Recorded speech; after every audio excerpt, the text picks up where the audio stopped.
Bentornati su PF2 dintorni, il canale che vuole promuovere e divulgare Pathfinder seconda edizione in Italia, e questo sarà il secondo video di una lunga serie per imparare tramite esempi il regolamento di Pathfinder seconda edizione e approfondirne tutti i segreti. Come vedete già alle mie spalle mi farò aiutare da Foundry VTT e soprattutto a livello visuale per farvi vedere tutti gli esempi che ho creato appositamente per voi. In questa seconda lezione mi focalizzerò sui tiri per colpire e i danni. Utilizzeremo Brumlin Barbatonda, che è il nostro Ranger nano che abbiamo già usato nella prima lezione, che trovate qui sotto in descrizione o qua sopra in sovraimpressione. Consiglio vivamente per capire perché Brumlin è arrivato fin qui.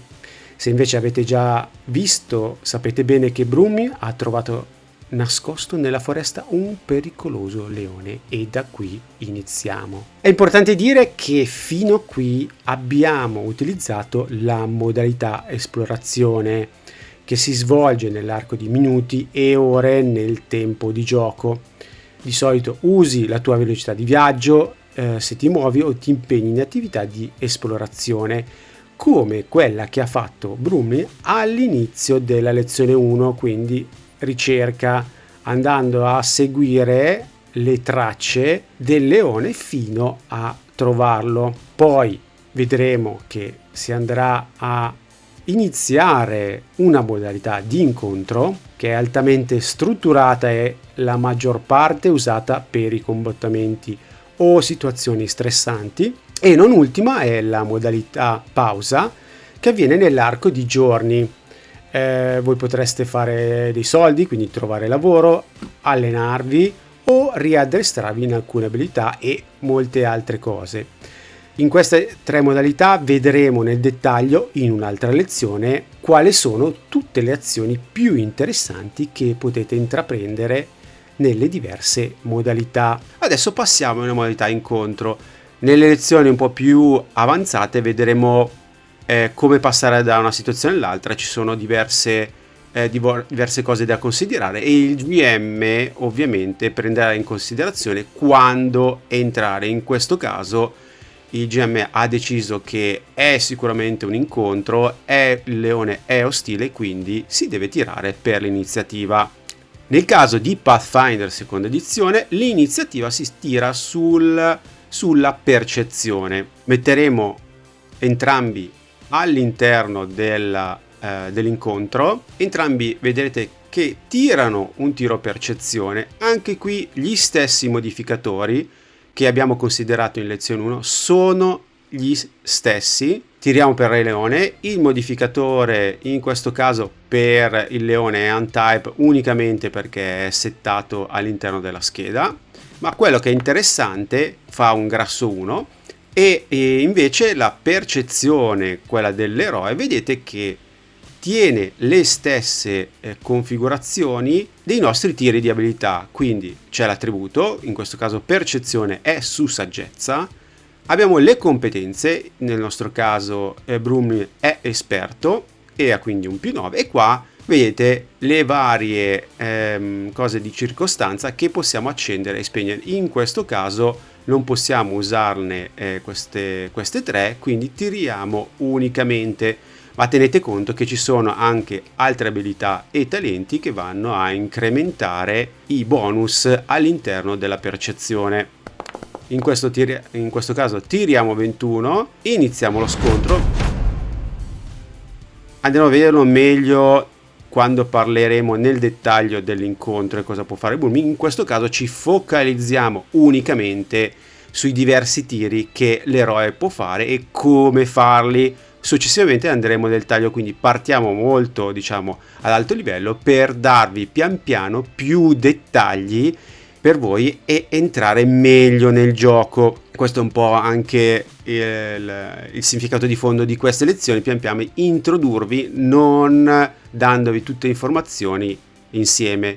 In questo caso Brumlin, per vostra conoscenza, iniziando lo scontro ha sempre 3 azioni e una reazione. Anche questo andremo in dettaglio nel combattimento a dettagliarlo un po' di più. In questo caso Brummin cosa fa? Siccome prima in pattuglia era arrivato con un suo compagno di clan, visto che non vuole affrontare da solo il leone, cerca di andarlo a clamare prendendo sempre tempo. Quindi cerchiamo di ingrandire la zona, corre verso sud con un'azione. In questo caso c'è il suo compagno che si chiama Dinklin, che è un mago che lo supporta sempre durante le sue perlustrazioni. Gli grida di svegliarsi, visto che stava riposando, per aiutarlo, e con la terza azione estrae il suo arco corto e cerca di colpire il leone, anche perché in questa posizione diciamo che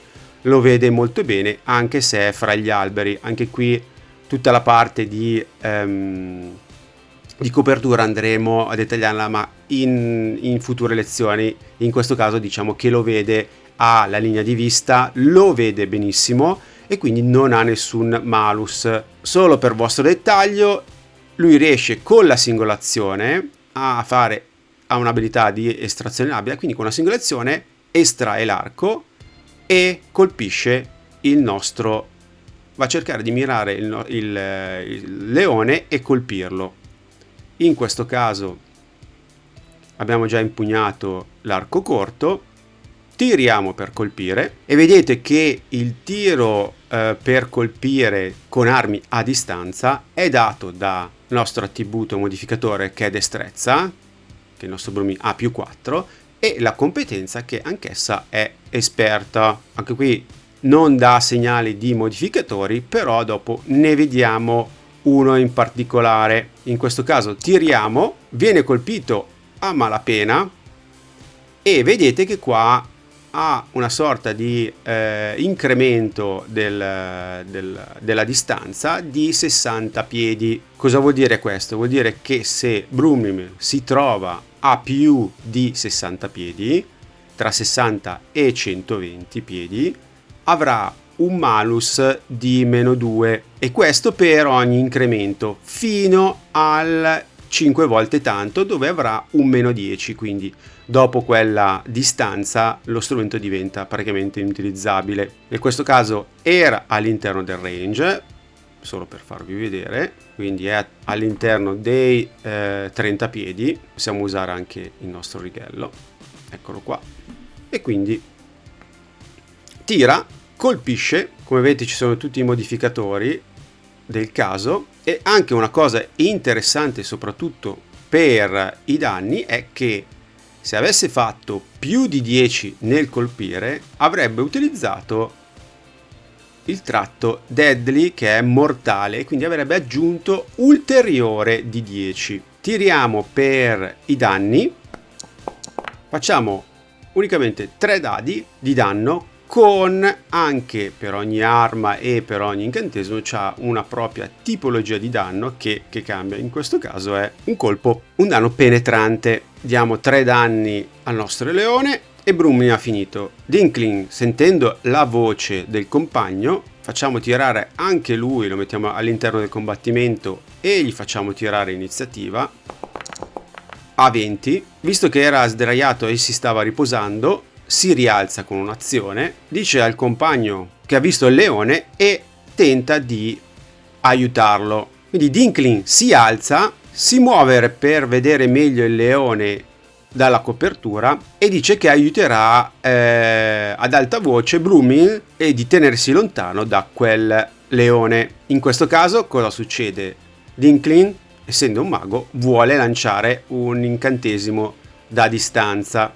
Vedete che ha diversi incantesimi e la cosa interessante è sì che è a distanza sicuramente, però per difesa vedete che ogni incantesimo ha una tipologia di difesa diversa. Adesso vedremo, lancerà il nostro Dinklin un telekinetic projectile o un proiettile telecinetico e vedete che ha difesa classe d'armatura.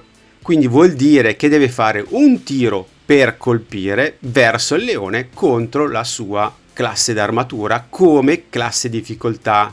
Quindi anche lui lo targetta. Vedete che ho castato l'incantesimo e può utilizzarlo in diversi modi con diverse tipologie di tipo di danno. Facciamo anche qui piercing, quindi penetrante, è 2 azioni e quindi vedete che può fare l'attacco. E qui allo stesso modo, quando abbiamo un attacco tramite incantesimo, abbiamo l'attributo di base per il lancio degli incantesimi di questo del mago, che in questo caso è intelligenza, dove abbiamo più 4.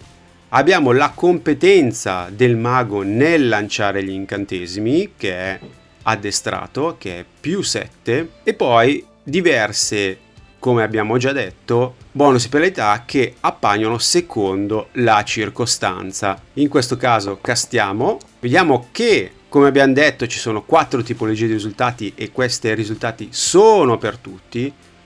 Avendo fatto un critical miss non va a colpire, ma non c'è nessun effetto aggiuntivo rispetto al mancato classico, e quindi Dinklin ha finito il suo turno e questo passa al leone, che pian piano si muove del suo movimento, esce dal boschetto e va in modo aggressivo verso Brumlin. Il leone vediamo di quanto si muove di 30, quindi con un movimento è addosso al nostro Brumlin barbatonda e in questo caso vedete che va a colpirlo, quindi fa il tiro per colpire anche lui, lo prende e tira il danno. Vedete che il danno base è definito come tagliente, più 6 è la forza più ulteriori bonus al danno che poi andremo a vedere, e poi abbiamo degli ulteriori bonus che attualmente sono di abilità del leone ma non sono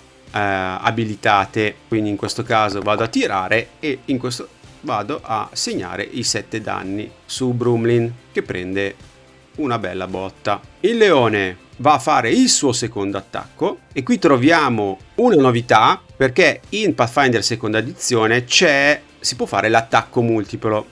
Ovviamente se si fa nello stesso turno si ha una penalità di meno 5 al secondo e meno 10 al terzo, di tipologia senza tipo, quindi untype. Nel caso si usa un'arma diciamo contratto agile o finesse, abbiamo meno 4 e meno 8 al terzo. In questo caso, siccome è un attacco da mischia con la zampa, è agile e quindi abbiamo un meno 4. Andiamo a fare il secondo attacco e lo manca, e quindi questo finisce il suo turno perché ha completato tutte le alterazioni, una per muoversi e 2 per attaccare.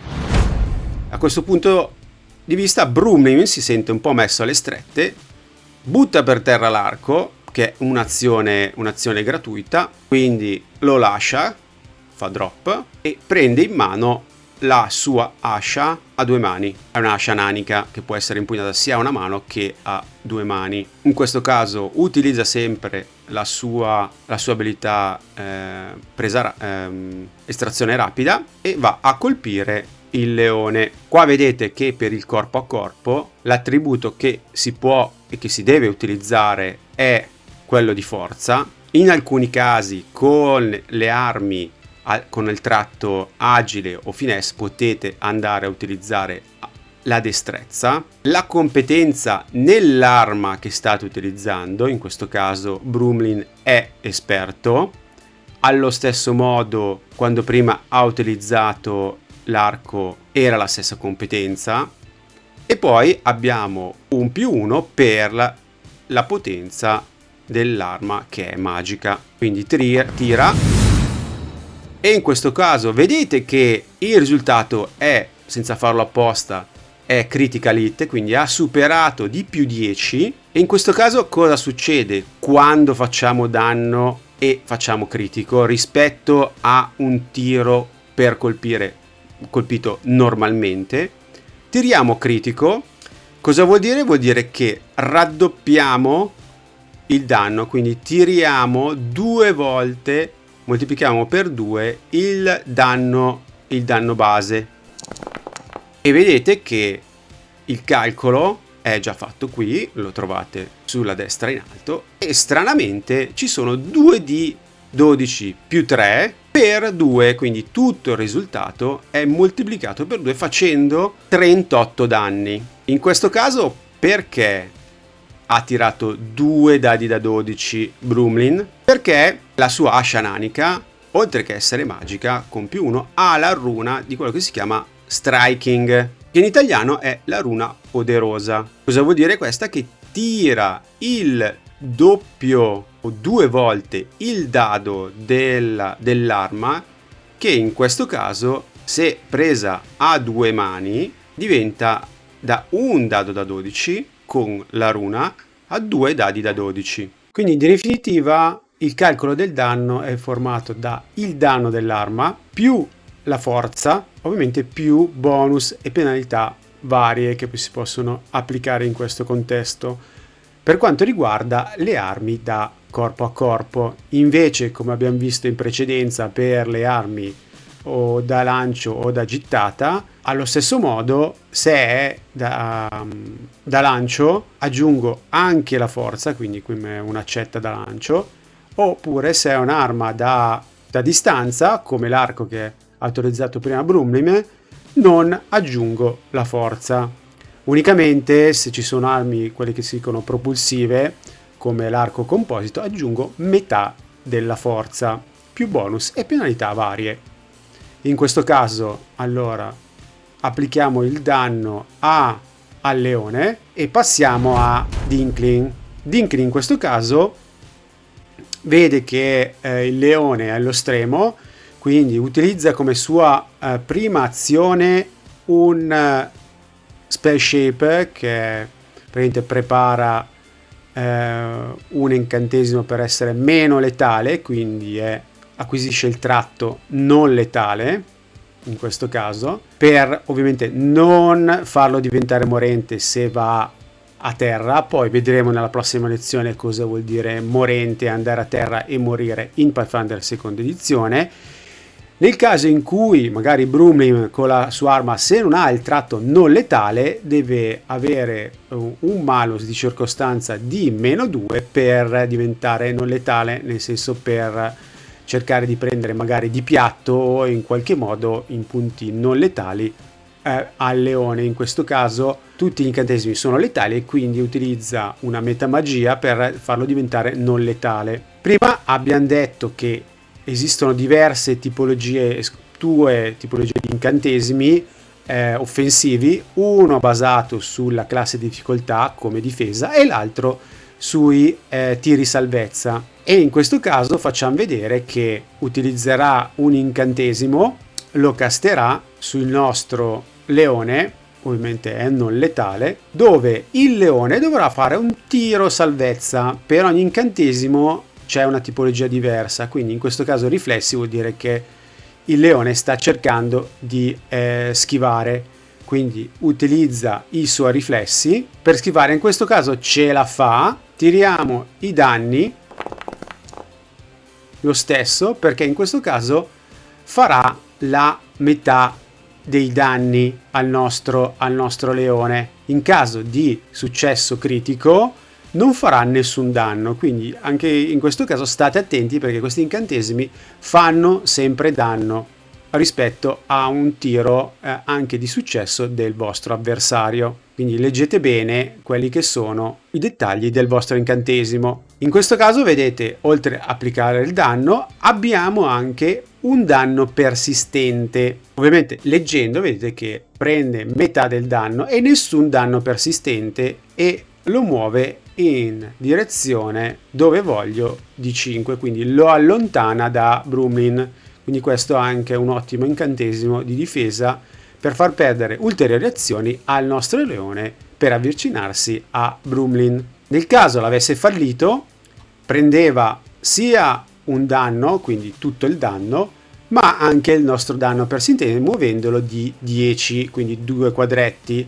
Su danno critico vedete che prende il doppio del danno persistente, e lo muove fino a 20 piedi, quindi di 4 quadretti lo sposta. In questo caso finiamo il video facendo capire cos'è il danno persistente, quindi si applica alla nostra creatura, è un danno che persiste nel tempo e il leone alla fine del proprio turno dovrà fare un tiro a salvezza per togliersi questo acido.